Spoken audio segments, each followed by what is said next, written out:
Halina't makiisa sa hapag ng Panginoon, ang hapag ng katotohanan at ng ating kaligtasan dito sa Healing Mass sa Veritas.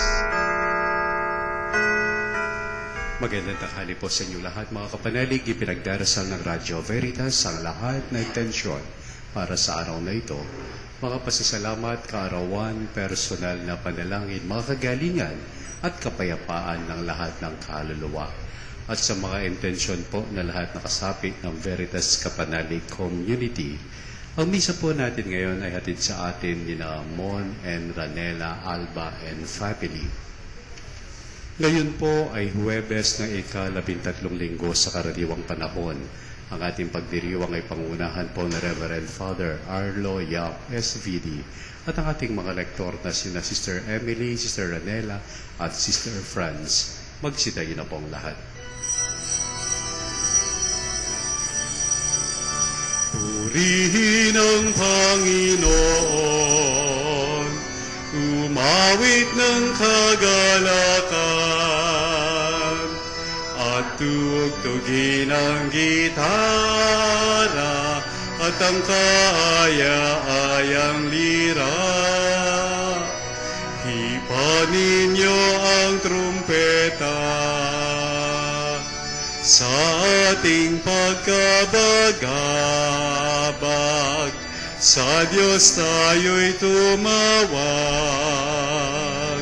Sa ating mga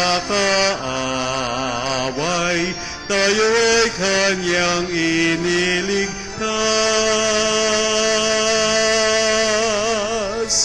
Purihin ang Panginoon, umawit ng kagalakan, at tuugtugin ang gitara, at ang kaaya-ayang lira. Hipan ninyo ang trumpeta. Sa ngalan ng Batang Anak at ng Espiritu Santo. Amen. Ang pagpapala na ating Panginoon Kristo ng pag-ibig ng Diyos at liwanag ng Espiritu Santo ay sumayon lahat. At sumayin.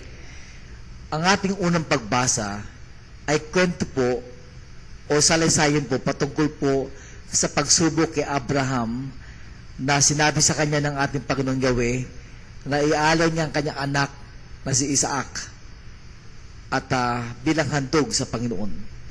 At tinupad po yun ni Abraham. Pansinin po rin ninyo ang ating ebanghelyo na kung saan si Jesus po ay tinanong kung ano yung na meron pong isang pilay na gustong gumaling at sinabi ng Panginoon, your sins are forgiven. Nagtataka yung mga tao, bakit siya nakakapagpatawad? Di ba Diyos lang ang nakakapagpatawad? And Jesus proved na He has the power and authority to forgive sins. So inutusan niya may sakit na siya'y tumayo. Ano kaya ang connection ng dalawang pagbasa nito sa araw na ito sa ating buhay? At bago tayo magpatuloy sa ating katahimikan, tutulog tayo sa Panginoon na hihingi ng kanyang awa at kanyang kapatawaran para sa mga pagkakasala. Inaamin ko sa makapangyarihang Diyos at sa inyo mga kapatid, nalubha ako nagkasala sa isip, sa salita, sa gawa, at sa aking pagkukulang. Kaya isinasamo ko sa mahal na Birheng Maria, sa lahat ng mga anghel at mga banal, at sa inyo mga kapatid, na ako'y ipadalangin sa Panginoong ating Diyos. Kawan tayo ng makapangyarihan Diyos, patawarin sa ating makasalanan. Patubayan tayo sa buhay ng walang hanggan. Amen. Manalangin tayo. Amanan makapangyarihan, kaming iyong mga kinupkop ay nulod mong maging mga anak sa liwanag mong kaloob. Huwag mong ipahintulot na sa katiwalian kami ay masangkot. Panatilihin mo kaming nagliliwanag sa iyong katapatang lubos na sumisikat. Sa pamamagitan ni Jesucristo kasama ng Espiritu Santo, magpasawalang hanggan. Amen. Amen. Pagbasa mula sa aklat ng Henesis. Noong mga araw na iyon, sinubok ng Diyos si Abraham. Tinawag siya ng Diyos at tumugon naman siya.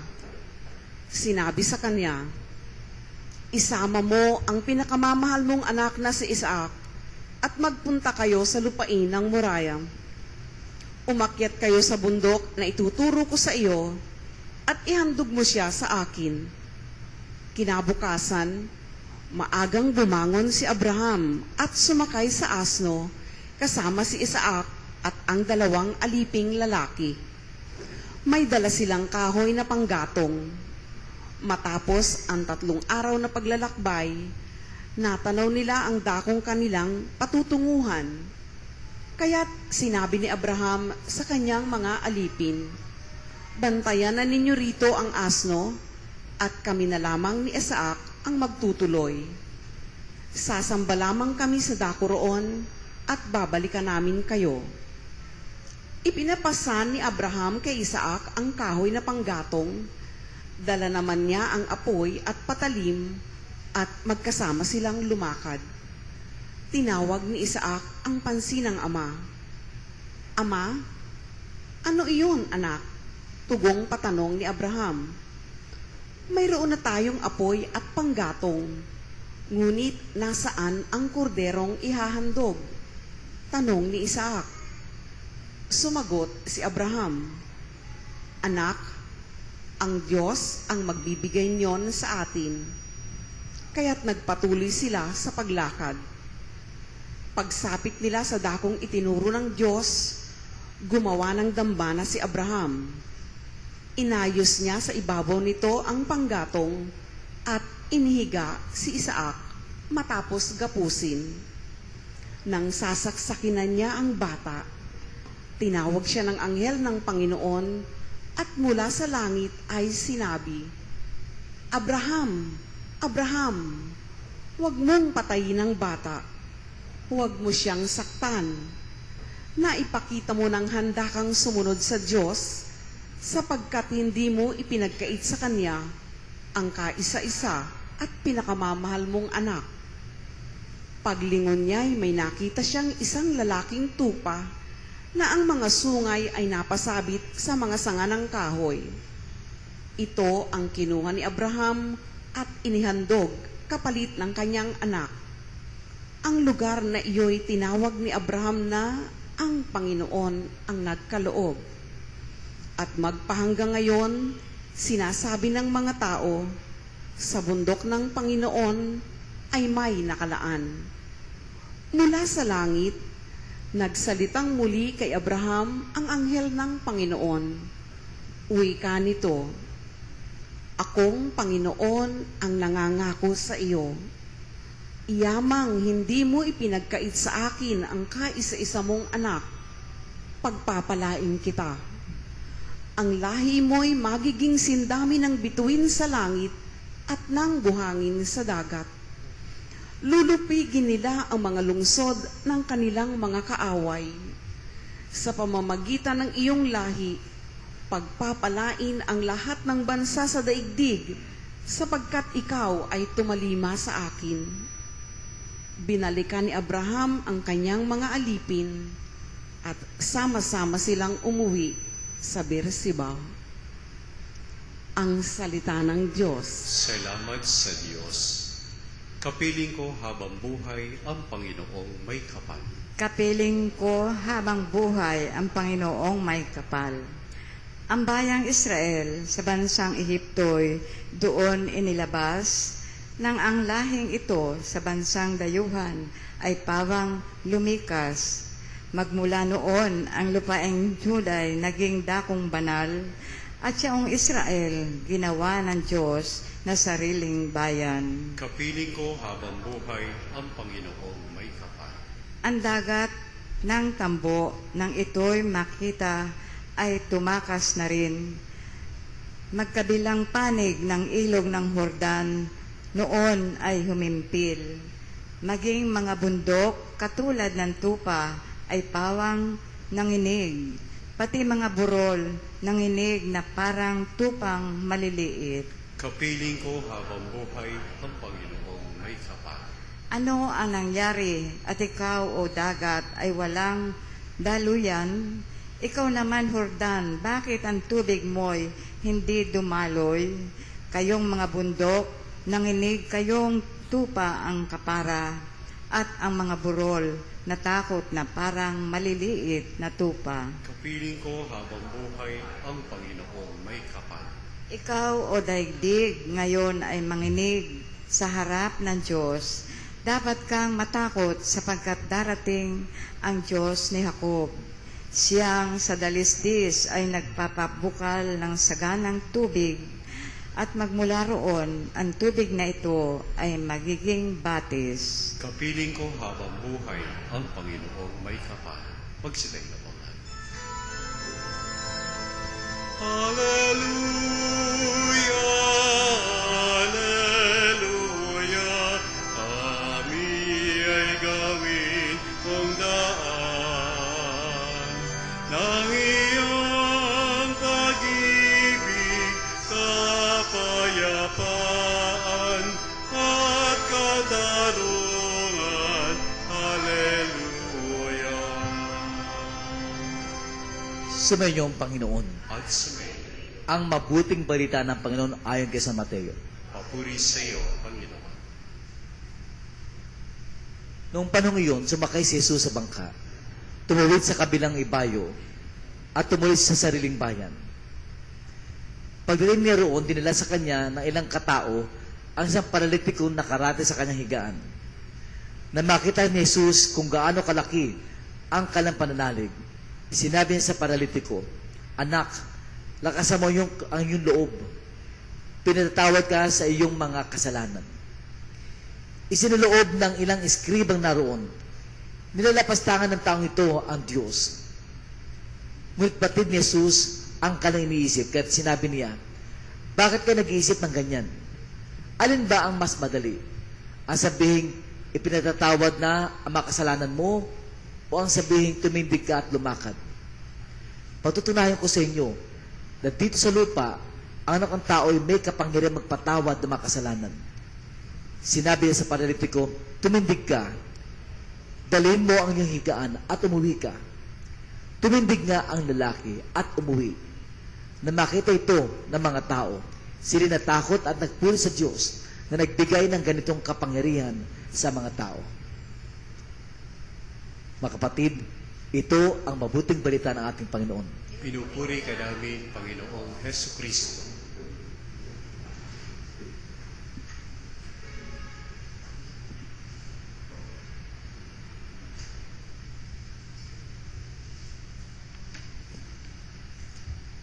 Ang ating salam responsor ay, "Kapiling ko habang buhay ang Panginoong may kapal." Pakiulit nga po.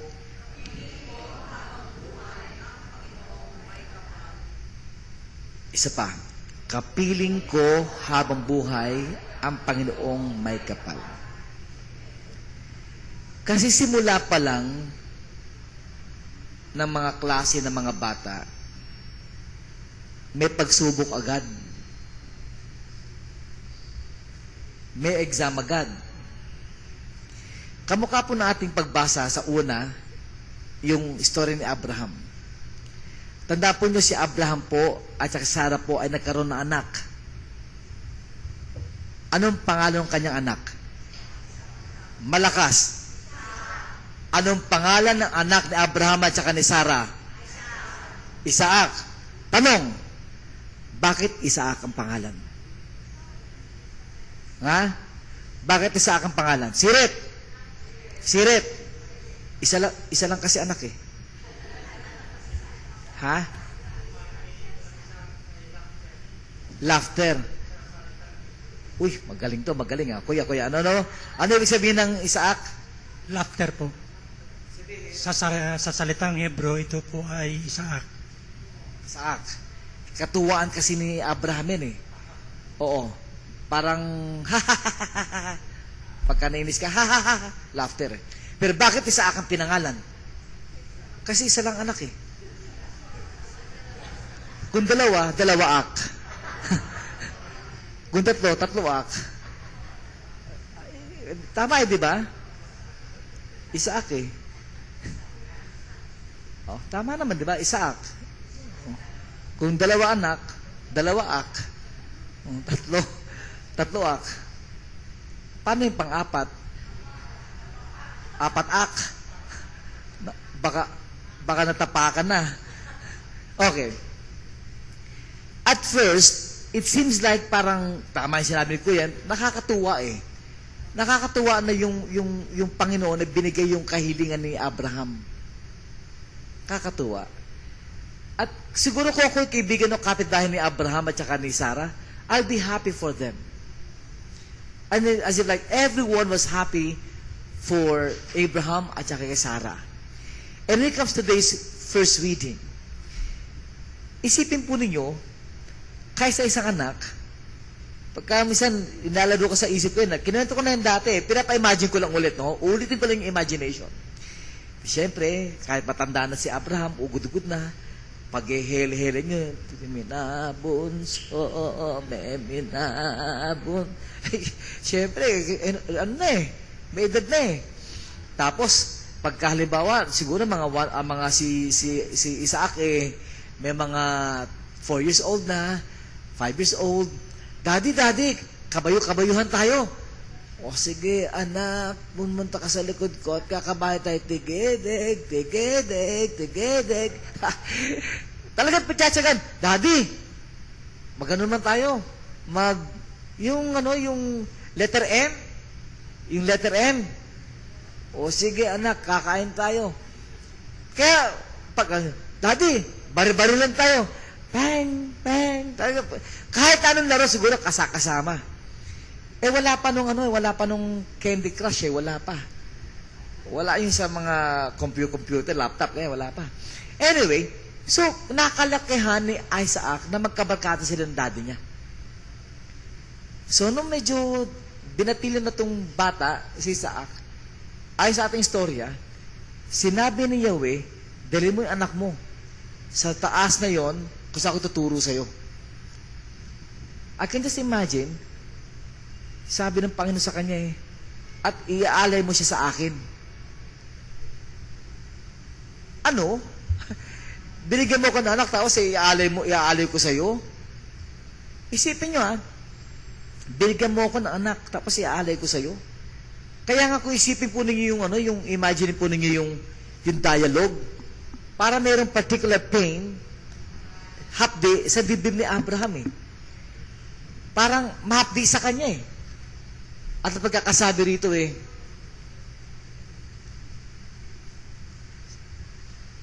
isama mo ang pinakamamahal mo anak na si Isaac at magpunta kayo sa lupain ng Moria.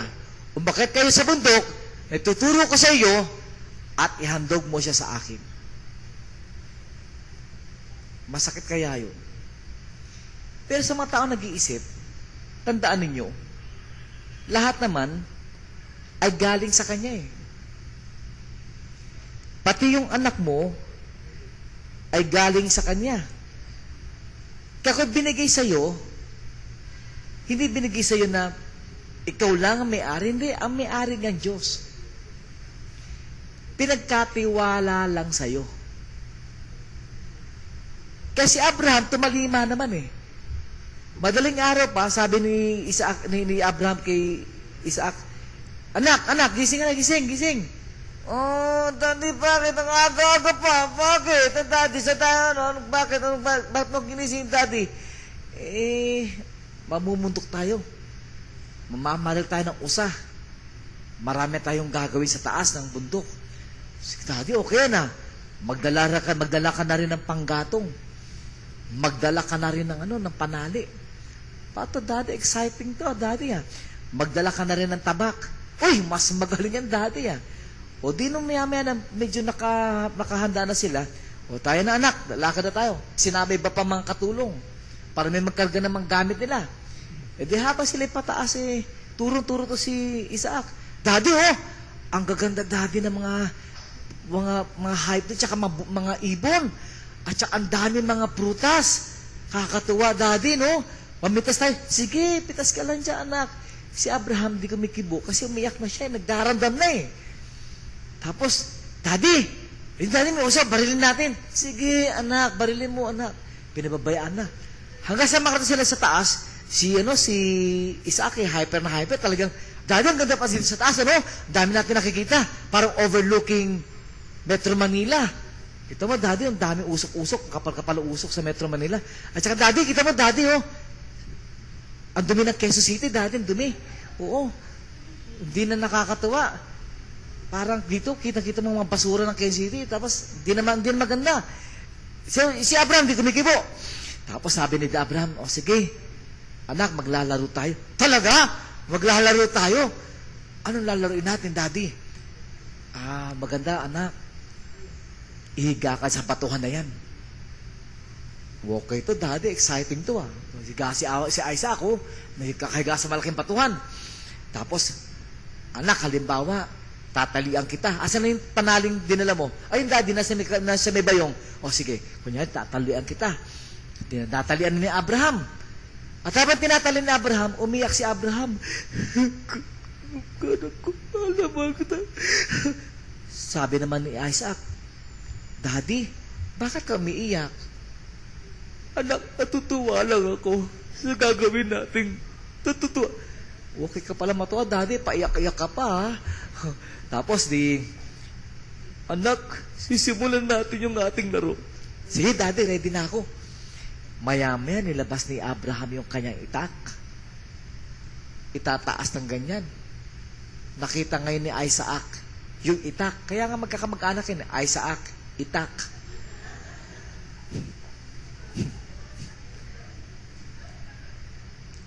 Ibababa na ni Abraham yung itak. Sabi ni Isaac, Daddy, ibang laro to, Daddy, Wala na ba ibang laro dyan, Daddy? Mukhang... Nung tutuluyan natin ni Abraham si Isaac, iahandog niya sa Panginoon, at saka siya pinigilan ng ating Panginoon. At sabi pa, o sige, sinusubukan lang kita. Pasado ka sa pagsubok na binigay ko. Magmula ngayon, akong bahala sa angkan mo. At tumingin ka sa bandang dulo, may makikita kang isang ihahandog na hayop. Yung Yahweh Jireh. Ibig sabihin, God provides. Gusto ko hulihin yung mga kapanalig. Pagkatapos kang subukan at nagtagumpay ka sa pagsubok, God will provide. Ulitin ko po, kapag ka ikaw sinubok, kamukha ni Abraham, at ikaw ay nagtagumpay sa pagsubok, God will provide. Babasahin ko po yung yugto na yun sa ating binasa kanina. Ito po, Abraham, huwag mo nang patayin ang bata. Huwag mo siyang saktan. Na ipakita mo ng handa kang sumunod sa Diyos. Sapagkat hindi mo pinagkait sa Kanya ang kaisa-isa at pinakamamahal mong anak. Magaling talaga si Abraham, magaling. Paglingon niya, may nakita siyang isang lalaking tupa na ang mga sungay ay napasabit sa mga sanga ng kahoy. Itong kinuha ni Abraham at inihandog kapalit ng kanyang anak. Ang lugar na ito'y tinawag ni Abraham na ang Panginoon ang nagkaloob. Sa Hebreo, Yahweh Jireh, or famous, mas maalam natin, God provides. Pag ganun pala, tatagumpay ka, God provides. Kung titignan natin ating ebanghelyo, ito si Jesus, pumunta sa kanyang sariling bayan. Pagkarami isang paralitikong lumapit, at dahil sa laki ng panampalataya, sabi niya doon sa paralitiko, sabi niya,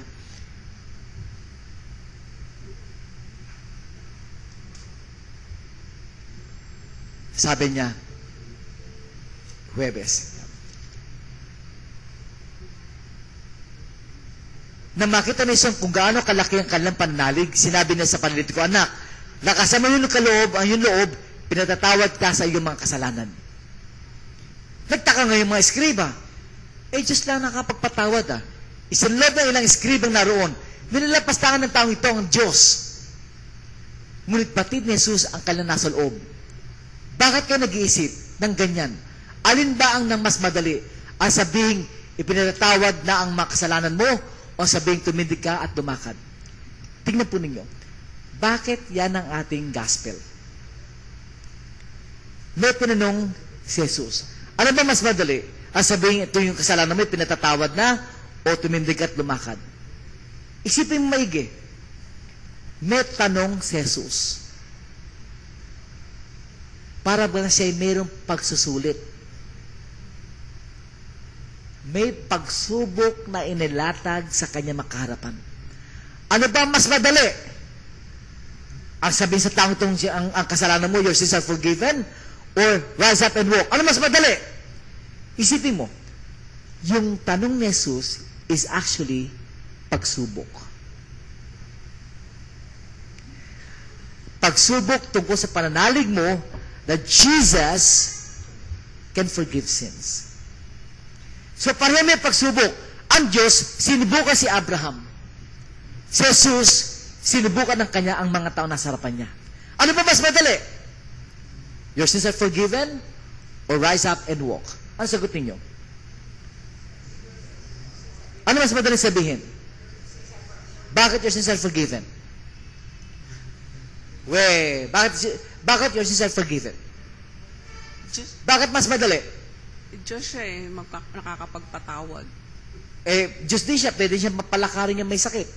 Bakit your sins are forgiven? Si Rita. Opo, mami. Kayo ba'y madre o... Ha? Sister Carmelite Missionary. Kasi Sir, Father, madaling sabihin pero hindi mo nakikita kung totoo nga o hindi. Pero yung pagsabi rise up and walk, makikita mo talaga nangyayari. Tama si ate. Pag sinabi your sins are forgiven, mas madaling sabihin yan. Bakit? Wala kasing physical manifestation. Halimbawa, ate, pinapatawad ka ng kasalanan mo. Madaling sabihin yan. Bakit? Hindi ako mapapahiya kasi wala namang physical manifestation.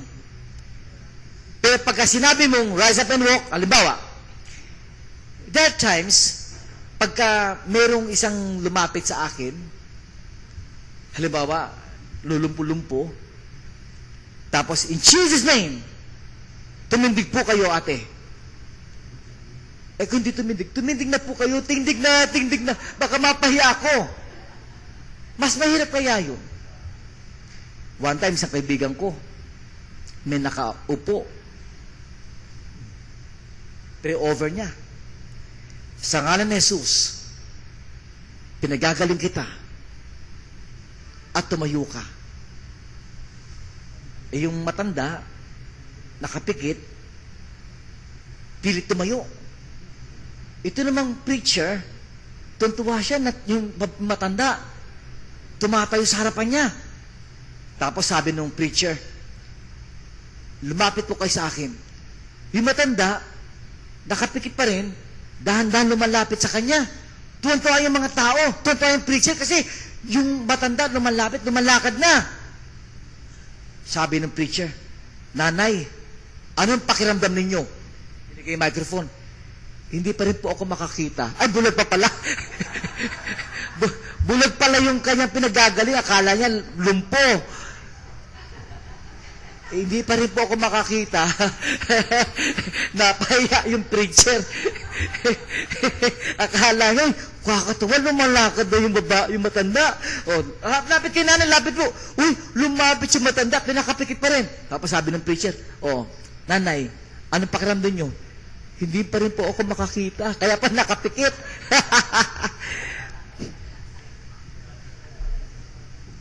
Mas madaling sabihin, your sins are forgiven. But just to prove that the Son of Man has the power and authority to forgive sins, mas mahirap yun eh. Your sins are forgiven, mas mahirap yun. Rise up and walk. Mas mahirap sabihin yun eh. Mas madaling sabihin yun, your sins are forgiven.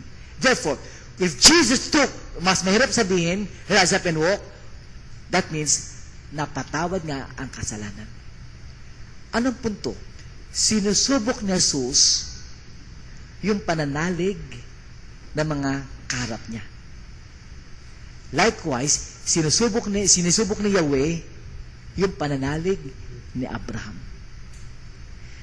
Bilang pagkatapos, hindi ako naniniwala lahat ng problema ay galing sa Diyos. Hindi ako naniniwala. May mga problemang galing sa Diyos at may mga problemang gawa-gawa natin.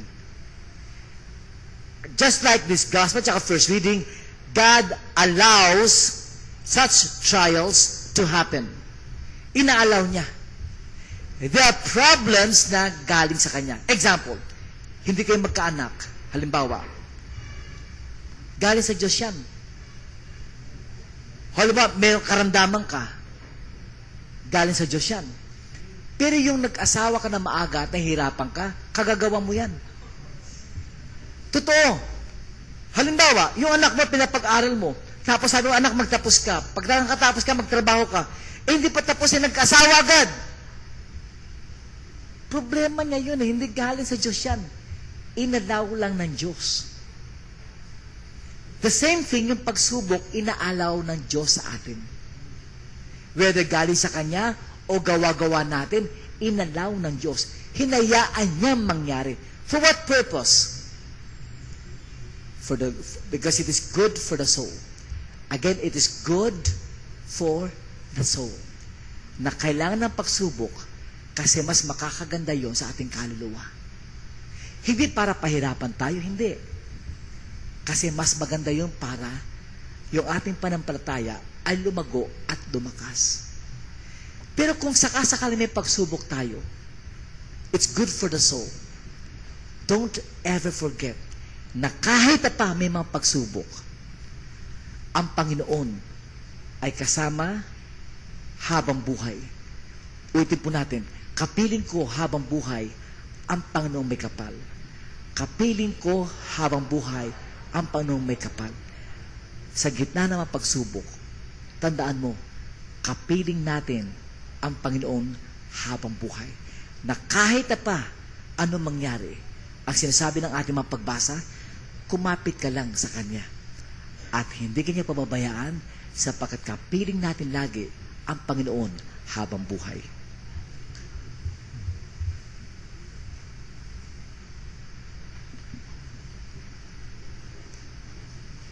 Taglay ang buong pananalig ng mga kaibigan ng paralitiko, dalhin natin sa Panginoon ang ating mga pangangailangan at ang mga dalamhati ng simbahan at ng mundo. Sa bawat kahilingan at sasagot, Panginoon, dinggin mo aming panalangin. Ang simbahan naway palagi ang isagawa ang mapagligtas na misyon ni Kristo sa pamamagitan ng pagpapatawad ng mga kasalanan. Manalangin tayo sa Panginoon. Panginoon, dinggin mo ang aming panalangin. Ang mga pari na nagdiriwang ng sakramento ng pakikipagkasundo naway laging magpakita ng habag at pangunawa sa lahat ng mga nagbabalik loob. Manalangin tayo sa Panginoon. Panginoon, dinggin mo ang aming panalangin. Tayo naway maging laging handang magpatawad ng ating kapwa sapagkat bahagi ito ng ating tungkulin sa pagsunod kay Kristo. Manalangin tayo sa Panginoon. Panginoon, dinggin mo ang aming panalangin. Ang mga may sakit at may kapansanan, naway makatagpo ng kasiyahan at pag-asa sa gitna ng kanilang pagdurusa. Manalangin tayo sa Panginoon. Panginoon, dinggin mo ang aming panalangin. Yaong mga namayapa naway magkasalo sa walang hanggang kapayapaan ni Kristo. Manalangin tayo sa Panginoon. Panginoon, dinggin mo ang aming panalangin. At para sa mga may kaarawan sa mga susunod na araw, si Presi Maderal, Guardian Oseyap, kapatid ko, Father Oscar Alunday SVD, Lester Limhoco, isang seminarista sa Tagaytay. At pasalamat po ni Alan, Rochelle at Gabi Ramos. Sa lahat ng mga intensyon po ng mga kapanalig natin, lalo tigit sa Radyo Veritas na nakatuon ngayon at sa mga nandito ngayon sa studio, kasama ni Peter Cruz, Pre, Canlas, Uy, Parto, Tividad, Oro, Mendoza, Antikin, Pagdanganan, Winnie, Early, Nonet, Lindsay Huco, Tony, Heidi, Esther, Mines, Chit, Sonia, Wilma, Terry, Tess, Franz, Mayet, Homer, and family, Nevin and Agnes, Peaches and Long, Dr. Susyap, Dr. Paul Malabanan, Goring Perez, Dolly Alano, Tom De La Peña, Edlo, Dante Javier, Tams, Christy, Chato, Cheska, Cynthia, Gallardo, Romel, Toto, Aubrey, and Nars, Father Troy OFM sa kanyang pagbabalik ngayon sa Abu Dhabi, Nene, Suwaco and Friends, and Uy family. Para sa kagagali po sumusunod, sina Tony Malabanan, Esther Oro, Julie Tolentino, Tams Reyes, Baby Q Barbosa, Lorraine Uy, Mercedes Andrade, Jairus, anak ni Raquel na taga Ruwais, Amparo Biznar, Brother Danny Gadiana, Elizabeth Ortega, at Esther Oro. Malaan tayo sa Panginoon. Panginoon, digin mo ang aming panalangin. Panginoon, narito po aming makahilingan. Naway ito'y tanggapin po ninyo ayon sa inyong kalooban. Sa ngalan ni Kristo ang aming Panginoon. Amen.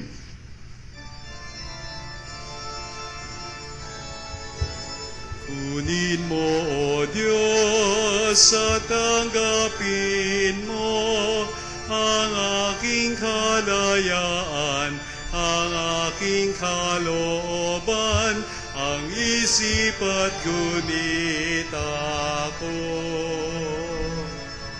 Lahat ng hawak ko, lahat ng loob ko, lahat ay aking alay sa iyo. Mula sa iyo ang lahat ng ito, muli kong handog sa iyo.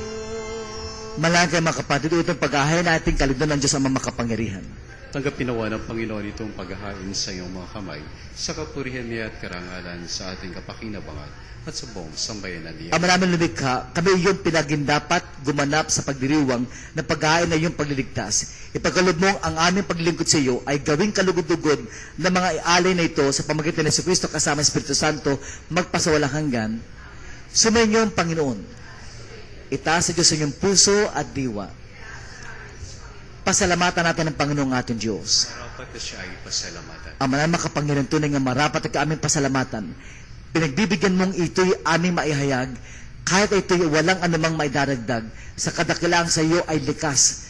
Sa pagpuri namin ang nakikinabang, ay kami rin iyong pinapakiharapan sa pamagitan ng iyong anak na minamahal. Kaya kahit sa manghilang si awit na papuri sa iyo na walang hupay sa kalangitan, kami nagbubunyi sa iyong kadakilaan. Santo, Santo, Santong Panginoong Diyos na makapangyarihan, napupuno ang langit at lupa ng kalwalhatian mo, hosana sa kaitaasan. Pinagpala ang naparirito sa ngalan ng Panginoon, hosana sa kaitaasan. Pag tinas ko yung katadugo ni Kristo, isama ninyo at pag-aalay na lahat ng pagsubok natin sa buhay. Ama namin banal, ikaw ang bukal ng tanang kabanalan. Kahit sa pamagitan ng iyong Espiritu, gawin banal na makaloob na ito upang para sa amin maging katawan at dugo na aming Panginoong Heso Kristo. Bago niya pinagtiis ang kusalo na maging handog, hinawakan niya ang tinapay. Pinasalamatan kaniya. Pinaghati-hati na iyon, inabot sa kanyang malagad at sinabi, tanggapin niyo lahat ito at kanin. Ito ang aking katawan na hahandog para sa inyo.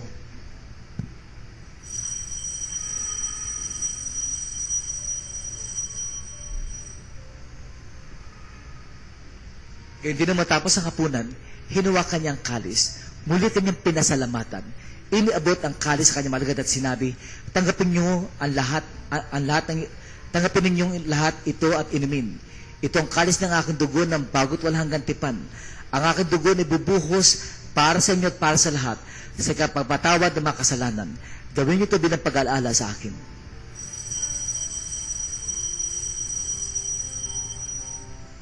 Ipagbunyi natin may sa ating pananampalataya. Si Kristo'y namatay, si Kristo'y nabuhay, si Kristo'y babalik sa wakas ng panahon. Ama, ginagawa na yung pag-aalala sa pagkamatay at ngunit pagkabay na yung anak.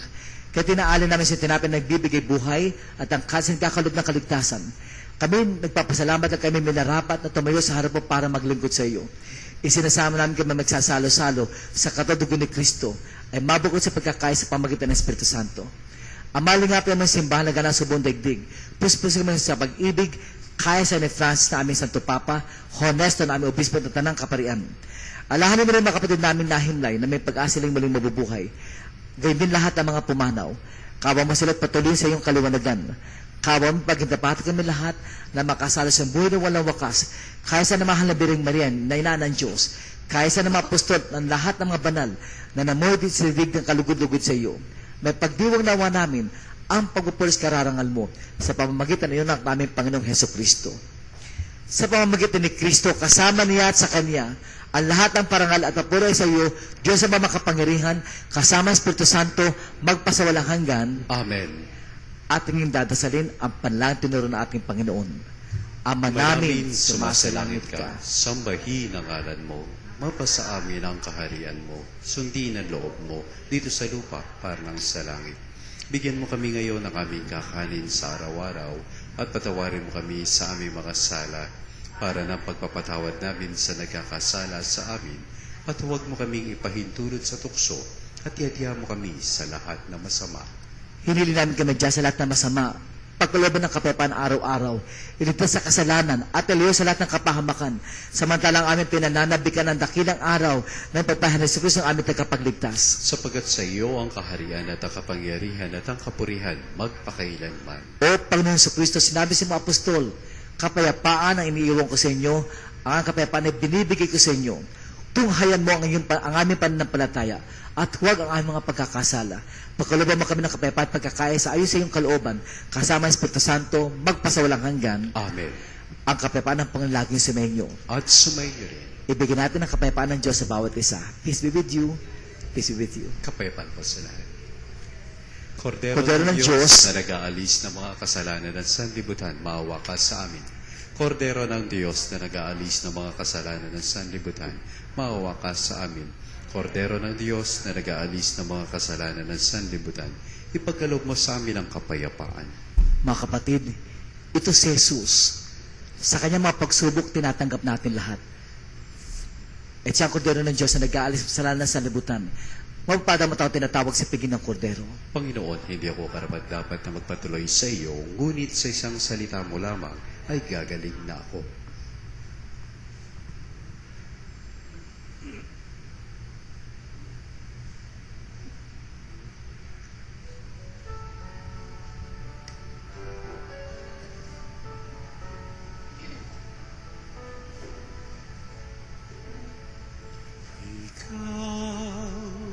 Jesus, ang tinapay ng buhay binasbasan, hinatid, inialay.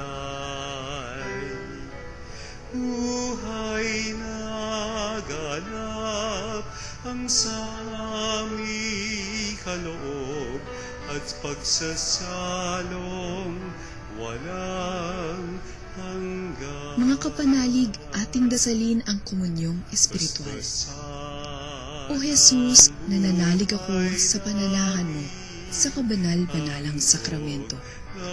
Minamahal kita higit sa lahat at hangad ka ng aking kaluluwa. Hindi ko man matatanggap ngayon ang iyong katawan at dugo, inaasahan ko na patuloy kang mamumuhay sa aking puso. Naniniwala ako na narito ka at kaisa ka ng aking buong pagkatao. Huwag mong ipahintulot na mawalay ako sa iyo. Amen. Jesus, ang tinapay ng buhay binasbasan, hinatid, inialay. Buhay na ganap ang sa aming kaloob at pagsasalong walang hanggan.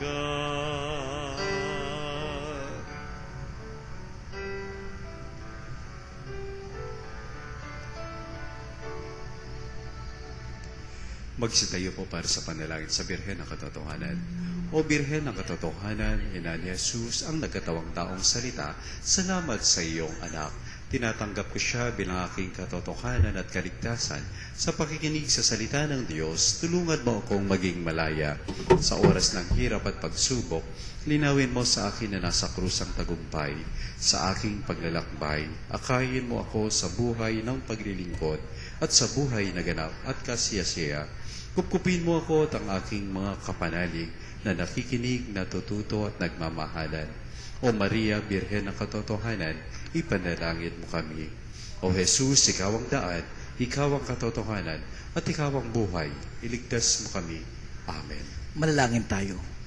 Ang maraming pagmahal, buhay nawa kami ng aming inihain at pinagsaluhan upang kami pinagbuklod sa pag-ibig mo kailanman ay magkaroon ng bungang lagi naming maialay. sa pamagitan ng Hesus Kristo kasama ng Espiritu Santo, magpasawalang hanggan. Amen. Sumayin niyo ang Panginoon. At sumayin. Pagpalanawa ka ng makapangyarihan Diyos, Ama, Anak, at ang Espiritu Santo. Amen. Amen. Tapos na po ang ating pagdiriwang, humay ka mapayapa. Salamat sa Diyos! Walang sino man ang nabubuhay para sa sarili lamang. Walang sino man ang namamatay para sa sarili lamang. Tayong lahat ay may pananagutan sa isa't isa. Tayong lahat ay tinipon ng Diyos na kapiling niya. Maraming salamat po kay Father Arlo sa kanyang pangunguna sa pagdiriwang ng banal na misa at sa ating mga lektor na sina Sister Emily, Sister Ranela at Sister Franz. Maraming salamat po. At sa inyo pong lahat na dumalo sa ating misa ngayon dito sa ating himpilan, maraming salamat po. Muli po tayong magsama-sama bukas alas 12:15 hanggang 1:00 ng hapon para sa isa na namang pagdiriwang ng banal na misa.